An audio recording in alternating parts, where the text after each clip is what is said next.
check luggage for whatever reason, or big luggage. That's good. When we walk them back up to immigration, Yeah. I've got approval from GTA that they can store their luggage underneath the escalator. Little quarter document. सच बता रहा हूं दोस्तों, जो गिरफ्तारी हो रही है और फॉरेन कंट्री से आते ही, ठीक है, आते ही पुलिस घर तक जाकर गिरफ्तार कर रही है।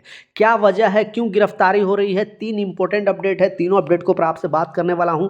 दुनिया के किसी भी कंट्री में अगर आप काम कर रहे हो, इंडिया आ रहे हो, तो आपको इस अपडेट को, इस खबर को ध्यान से सुनना है और लोगों के साथ ये वीडियो जरूर शेयर करना है। तो चलिए स्टार्ट करता हूं, बताता हूं अपडेट के बारे में। तो खबर है, पहला शॉर्ट वीडियो की बात कर लेता हूं। आपने देखा, 1 2 नहीं, पूरे 700 लोगों को एयरपोर्ट पे रोका गया है। आपको इसीलिए आपको स्क्रीनशॉट पर लगा कर दिखाया शॉर्ट वीडियो के माध्यम से। और ये लोग ज़्यादातर पंजाब और हरियाणा के लोग हैं और ये लोग स्टूडेंट वीज़ा पे जा रहे थे कनाडा।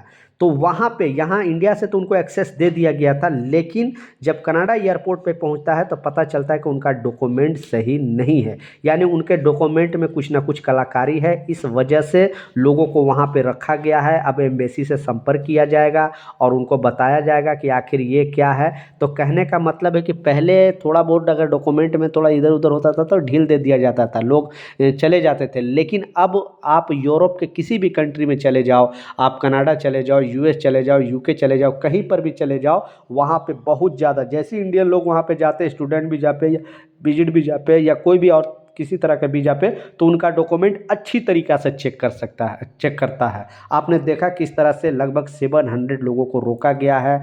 और आप कितना परेशान होंगे, एजेंट को इतना इतना पैसा देने के बाद भी उनको एयरपोर्ट पर इस तरह से रोका जाए तो उनको अच्छा नहीं लगता। और बहुत ज़्यादा पैसे लगता है कनाडा वगैरह जाने में, यूएस जाने में, यूके जाने में। तो इस तरह अभी यूरोप जाने का जो भूत सवार है, आप ऐसे ना, वहाँ की रियलिटी, अगर आप दुनिया के किसी भी कंट्री से मेरा वीडियो देख रहे हो तो वहाँ की रियलिटी ज़रूर नीचे लिखे कि आखिर वहाँ पे इंडियन के साथ क्या हो रहा है और बेसिकली एयरपोर्ट में क्या घटना घट रहा है। तो अपने वीडियो के माध्यम से आपको मैं बताते रहता हूँ।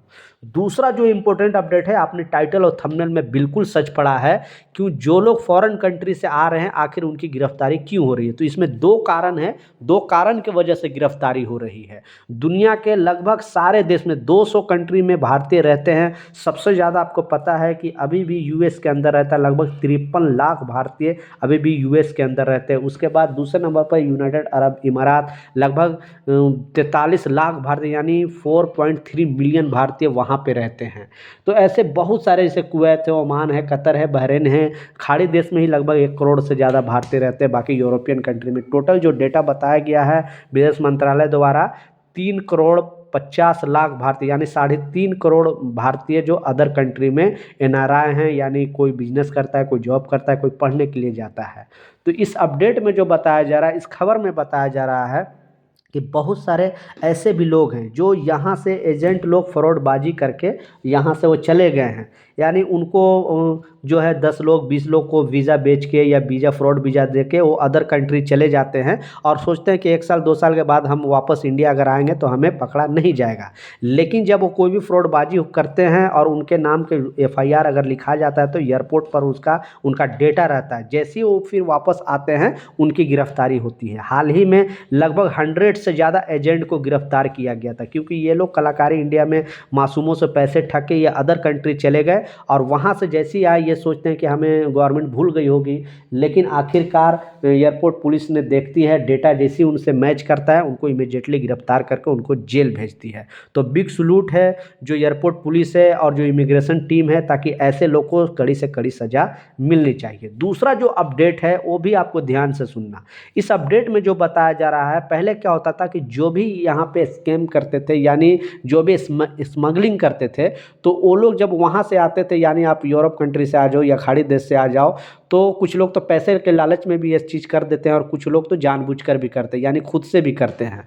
तो ऐसे लोगों को पहले क्या करता था कि जैसे ही आपके पास से कुछ भी सामान वगैरह, इलीगल सामान वगैरह निकलता था तो इमीडिएटली आपको गिरफ्तार करके जेल भेज देती थी पुलिस। लेकिन अब दूसरा जो चेकिंग, जो कस्टम ऑफिसर क्या करती है, आपके अगर बैग में कोई भी ऐसे डाउटफुल मटेरियल अगर निकलता है तो आपको वहाँ पे गिरफ्तारी नहीं होती है, आपको वहाँ पे छोड़ा जाता है।